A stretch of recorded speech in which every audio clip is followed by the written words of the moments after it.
Всем привет! Вы на канале Планета Земля. И сегодня мы поговорим о росомахе. Росомаха – удивительное и очень скрытное животное, обладающее неимоверной силой и мощью. Легенды о росомахе ходят с древних времен. Одни народы считают ее священной и глубоко почитают, другие ассоциируют образ росомахи с дьявольскими силами, а третьи в виде мужичка с лезвиями. Говорят, что она безбашенная и неубиваемая и является буквально бесстрашным воином Севера. Несмотря на то, что зверь был известен еще с древности, он недостаточно изучен и остается загадкой и по сей день. Это все из-за ее скрытного образа жизни и свирепого нрава. Люди всегда настороженно относились к росомахам, считая их очень агрессивными и безжалостными. Причиной негатива были нападения росомахи на молодых оленей и домашнюю скотину. Иногда росомаха воровала добычу прямо из людских капканов. Как бы то ни было, интерес она вызывает нешуточный, что придает ей еще больше загадочности. А где загадки, там и мы. Поэтому здесь и сейчас мы поговорим о хозяйке тайги. Поехали! Росомаха относится к хищницам из семейства куньих. Она в своем семействе одна из самых крупных наряду с барсуком и выдрой. И, пожалуй, только крупнее калан, он же морской бобр, и гигантская выдра бассейна Амазонки. Но пускай калан плывет добывать морских ежей, а подруга из Южной Америки пугает анаконд. Наша задача – рассмотреть росомаху. Тело животного очень крепкое, мощное, коренастое, с прекрасно развитой мускулатурой. Вес самочек может доходить до 10 килограммов, а мужских особей до 15. Встречаются, конечно, и те, кто кушает хорошо, или кто только что покушал. И там на весах можно увидеть и до 30. Но это уже редкость. И это в большинстве своем говоря о сибирячках. Да и на Камчатке они не последнего размера. Североамериканки поменьше. Туловище росомахи до метра. И это не считая хвоста. Сам хвост достаточно пушист и имеет протяженность от 18 до 23 сантиметров. Рост росомахи достигает полуметра. А какие у росомахи лапы! Лапы мощные, плотные, на каждой имеется по 5 пальцев и на каждом пальце по мощному загнутому когтю. Да и площадь ступней обширная. Благодаря этому росомаха, как вездеход на своих снегоступах, может преодолеть любые сугробы и пройдет там, где другим не под силу пробраться. Стоит отметить, что задние лапы у нее гораздо длиннее, чем передние, поэтому весь силуэт кажется немного сгорбленным. К тому же росомаха – стопоходящий зверь, чем и обусловлена характерная косолапость. Да, походочка от этого по человеческим стандартам кажется неуклюжей, хотя человек тоже стопоходящий, в отличие от тех же собак или грациозных кошечек. И вроде бы для танцев, скорее всего, не очень подходит. Кому как, а ты попробуй догони, да еще и по бездорожью. Ведь кто измерял, говорил, что росомаха может бегать до 45 км в час, да и на дерево взобраться для нее не проблема. И это не считая отменной выносливости. Росомаха при большом желании может на крейсерской скорости за сутки преодолеть до 40 километров. Да что мы все о походке. Многие говорят, что она безбашенная, но это смотря в каком смысле. Обратим внимание на голову. Голова у животного большая, со слегка удлиненной мордочкой. Ушки росомаха имеет аккуратненькие, закругленные, глазки тоже небольшие, черного цвета, как и кончик ее носа. И если росомаха при хорошем настроении улыбнется, а не дай бог оскалится, то все поймут, какая это красавица. Зубы у зверя весьма достойных размеров, да еще и с острыми, как бритва, гранями. Для нее они являются самым настоящим оружием, помогающим на охоте. Челюсть у зверя мощнейшие, без труда разгрызающие даже очень мерзлые останки. Ходят слухи, что она готова дать бой стае волков, медведю, рыси. В сражениях между росомахой и другими животными можно наблюдать, как хищники вовсю хватают росомаху своими мощными челюстями. Но силы укуса крупного волка или бурого медведя достаточно, чтобы раздробить раздробить кость. И якобы это все приписывают непробиваемой шкуре и своеобразному меху росомахи. Это не совсем так. Да, мех шикарен и притягивает внимание. Он может быть темно-бурый, черный и реже светло-коричневый. В зимние месяцы мех у росомахи уж больно красив, пышен и хорош. Лохматость ее значительно повышается. Не боится зверь ни сильных морозов, ни огромных сугробов. Но все-таки он не так неуязвим. Основательные лапы преодолевают любые снежные преграды. Росомаха роет большие туннели в снегу, пробираясь к своим спрятанным кладовкам с запасами. Также она может по нескольку дней укрываться в толще сугроба. Ее мех имеет способность не задерживать влагу, не намокает, не покрывается инеем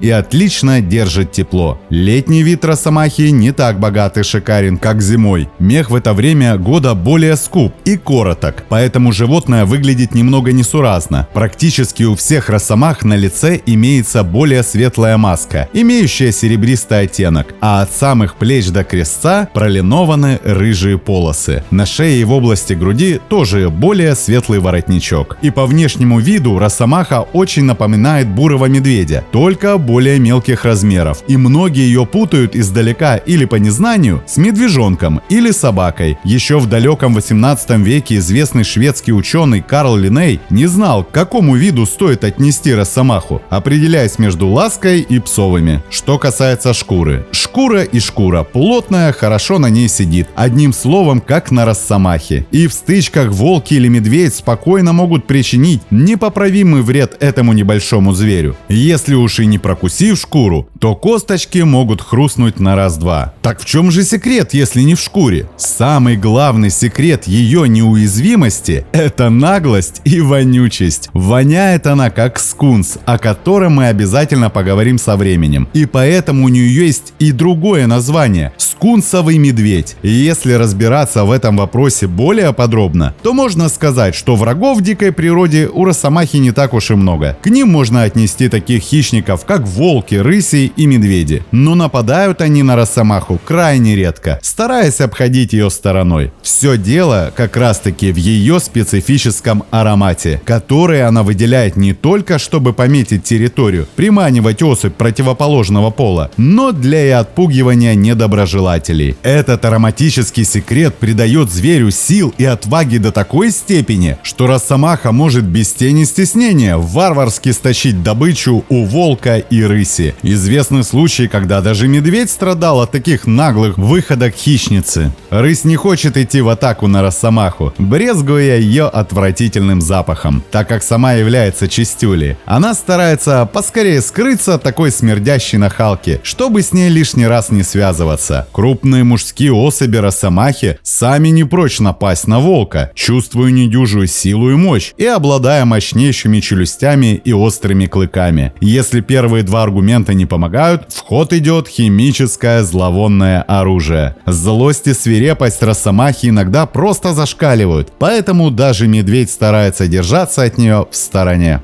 Лес – это ведь коммуналка, а в коммуналке все предпочитают не связываться с вонючей скандальной соседкой. А наглость у росомахи присутствует из-за ее неуемного аппетита. У зверька ускоренный метаболизм, а голод не тетка. Тут иногда не до страха, поэтому росомаха не брезгует любой добычей. И название в переводе с латинского обозначает прожорливый и ненасытный. Жертвами росомахи становятся как мелкие, так и достаточно крупные животные. Ее рацион весьма богат и разнообразен. Хищник не привередлив в еде. Росомаха очень вынослива и может продолжительное время преследовать свою жертву, лишая ее последних сил. Бывали случаи, когда она одолевала большого лося, которого загоняла в сугроб, где он и застревал. Росомаха также не брезгует подбирать падаль за другими хищными животными. Узнает она о ней, настороженно прислушиваясь к гомону воронов, прилетевших на пиршество, или о последнем вскрике кабарги, пойманной рысью. Жертвами росомахи зачастую становятся ослабленные или больные животные. Она, как неустайный чистильщик, освобождает территорию от немощных зверей и падали. Ловит росомаха кабаргу горных баранов, лесных оленей, косуль. Обычно она преследует уже раненых или ослабленных болезнью особей. Но интеллекту нашей красавицы не занимать. И по статистике, ведь цифры говорят сами за себя, известно, что из десятка копытных животных 7 штук росомаха доедает за более крупными хищниками, а 3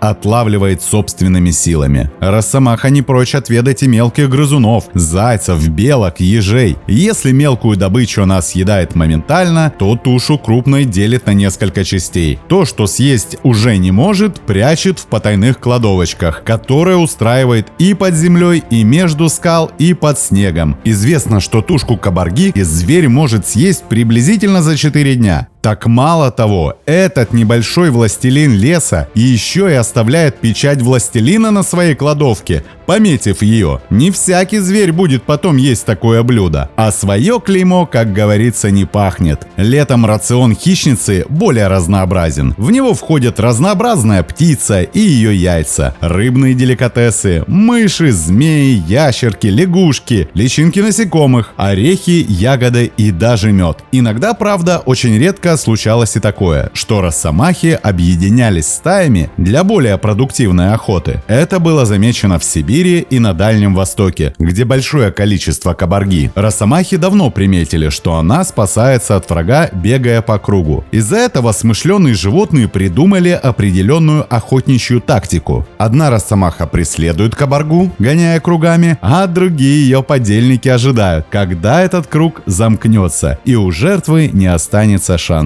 Хотя росомаха и не такая стремительная, скорости ей порой не хватает, чтобы быстро догнать добычу. Зато выносливости у этого могучего зверя хоть отбавляй. Росомаха может очень долго заниматься преследованием выбранной жертвы, уморив ее и начисто выбив из сил. Терпения и мощи ей в этом деле не занимать. В общем, чтобы покушать, она за едой с удовольствием и на дерево влезет, и в воду нырнет, и у рыси с волком попытается отжать все, что плохо лежит, демонстрируя голливудскую улыбку, оголяя все свои чудесные импланты в виде огромных клыков, способных перегрызть кости и к тому же попахивая по последней росомашьей моде. Ну кому это понравится? Да уж, росомаха на севере не дает скучать никому. Росомаха северное животное. Она облюбовала Северную Америку, живет в северной части Евразии. Расселилась росомаха по северной тайге, лесотундре, предпочитая места, где много деревьев и различных кустарников. Иногда встречается и на побережье Арктики. В общем, отыскивает территории, где численность диких животных достаточно велика. От этого зависит ее пищевой рацион. В европейской части ареал росомахи затрагивает Финляндию, север скандинавского полуострова, Латвию, Эстонию, Литву, Беларусь, Польшу и Россию. Обитает росомаха и в Карелии и Республике Коми, на Кольском полуострове, Камчатке, Дальнем Востоке и в Сибири. Встречается в районах северо-восточного Китая и Монголии. Росомаху можно назвать одиночкой и кочевницей, которая никогда не сидит на одном месте и в поисках еды преодолевает десятки километров в день. Передвигается зверь не слишком быстро, зато неустанно. Зоологами были замечены случаи, когда росомаха без остановки проходила более 70 километров. Помеченная территория росомахи может доходить площадью до 2000 квадратных километров. Самцы не терпят, когда их владения вторгаются другие особи мужского пола, а самочек они не прогоняют. Постоянного жилища у росомахи нет. Она может остановиться на отдых в любых местах. Меж корней больших деревьев, в дуплах, в расщелинах скал и просто в сугробе. Только лишь когда росомаха готовится стать мамой, она сооружает себе что-то вроде медвежьей берлоги, протяженность которой может насчитывать и десяток метров. Долгосрочных и крепких семейных союзов росомахи не образуют. Они по своей натуре одиночки. Пары создают недели на 2 в брачный сезон, потом расходятся, как в море, корабли. Брачный период у этих животных длится с мая месяца по август. Интересно, что после оплодотворения яйцеклетка начинает развиваться лишь на 7-й или 8-й месяц. Это развитие продолжается около 40 дней, и детеныши появляются в феврале либо в марте, когда больше еды. Весь этот процесс повторяется 1 раз в 2 года. У матери появляется от 2 до 4 росомчат. Перед родами самка сооружает берлогу, часто прям под снегом. О комфорте она сильно не переживает. Подстилку кидает съедает небрежно, сразу намекая малышам на то, что их ждет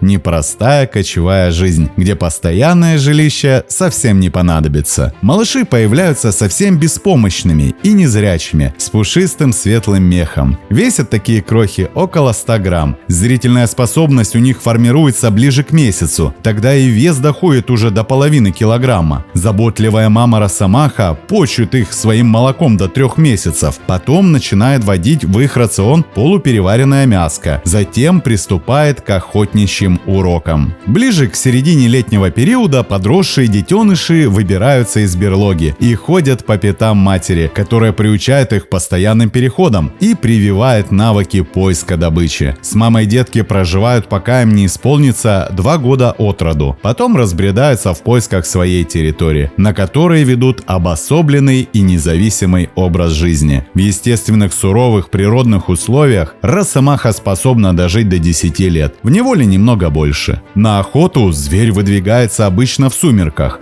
больше бодрствует ночью. Острый нюх, отличное зрение и чуткий слух ей в этом помогают. Образ жизни животное ведет скрытный, от людских поселений старается держаться подальше, постоянно прислушивается и осторожничает. Нрав росомаха имеет бесстрашный и дерзкий, отважный зверь не тушуется, даже когда перед ним находится животное, превышающее по размерам саму росомаху в пару раз. Вид росомахи может казаться слегка угрюмым и сердитым. Общительностью эти хищницы не обладают и прогоняют конкурентов со своей территории, показав свой звериный оскал и издав приглушенный рык. Хотя определенного режима дня у росомахи нет. Она спит, когда чувствует усталость, невзирая на время суток. Любая стихия подвластна росомахе. Она прекрасно пробирается сквозь глубочайшие сугробы, отлично взбирается на любые деревья, замечательно плавает. Росомаха не только необычайно смела, имеет выносливый стальной характер, но еще и умна, обладает осторожностью. Зверь может совершенно незаметно передвигаться по людским тропкам, либо тропинкам других хищных животных с целью обнаружить что-нибудь вкусненькое. Росомаха иногда разоряет зимовья охотников и ворует их добычу прямо из капканов, за что таежные люди и недолюбливают вечно голодную животину. Недаром росомаху зовут в народе лесным демоном и северной гиеной и чертовым медведем, а североамериканские индейцы перевоплощаются души убийц и разбойников. Хотя на людей росомаха нападает очень редко, в крайнем случае, когда деваться ей уже просто некуда. При этом издает что-то наподобие лисьего лая. Несмотря на свое бесстрашие и мощь, без повода росомаха нападать не будет. Она в этих вопросах очень осторожна. Впрочем, специально на росомаху мало кто охотится. Будучи очень осторожной, росомаха плохо идет в разного рода самоловы. С другой стороны, в оленеводческих хозяйствах этот хищник считается вредным. В период размножения копытных росомаха давит молодняк. Наконец, росомаха пользуется горячей ненавистью охотников, убежденных, что этого грабителя ловушек и избушек нужно уничтожать круглогодично. К тому же неблагоприятная экологическая обстановка тоже влияет на численность животных, неуклонно ее снижая. Ведь самым опаснейшим врагом для росомахи также выступает и голод. От него и погибает немало молодняка. И скорее всего зря люди так негативно настроены по отношению к этому мощнейшему и бесстрашному животному. Ведь его можно по праву считать лесным санитаром, который расчищает леса от падали и от слабых и болезненных животных, тем самым предупреждая возникновение эпидемий и защищая окружающую среду. Ведь в природе все взаимосвязано и необходимо равновесие. И в тайге росомаха, конечно же, необходимо, ведь она отважная, неугомонная, выносливая, слегка бесшабашная и нелюдимая хищница. Смотрим, слушаем, записываем, подписываемся, не забываем ставить лайки и делиться этим видео с друзьями. Это очень помогает продвижению. С вами был канал Планета Земля.